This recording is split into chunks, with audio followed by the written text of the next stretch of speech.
eager to embrace the thrill of the open seas.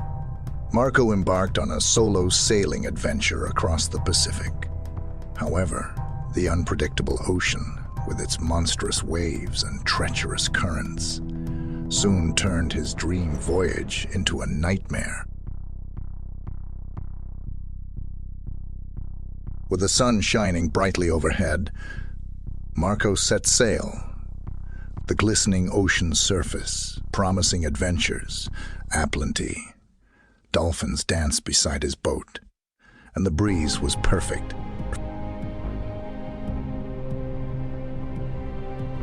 But the ocean's calm facade was deceptive. A sudden tempest engulfed Marco's vessel, with winds howling and waves crashing onto the deck. Despite his best efforts, the storm damaged his navigation equipment and tossed him off course. When the tempest subsided, Marco found himself adrift in the vast ocean expanse, miles away from any known route, with dwindling supplies and no way to call for help.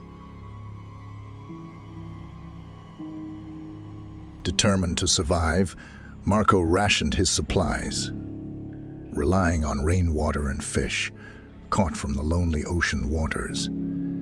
He used his knowledge of the stars to approximate his position and direction. Constructing a makeshift distress signal from available materials, Marco hoped to catch the attention of passing ships or planes. His small beacon, a plea for rescue from the ocean's depths. Days turned into weeks, but Marco's perseverance paid off. A cargo ship, spotting his distress signal, diverted its course to rescue him, pulling him out of the ocean's embrace and back to the realm of man.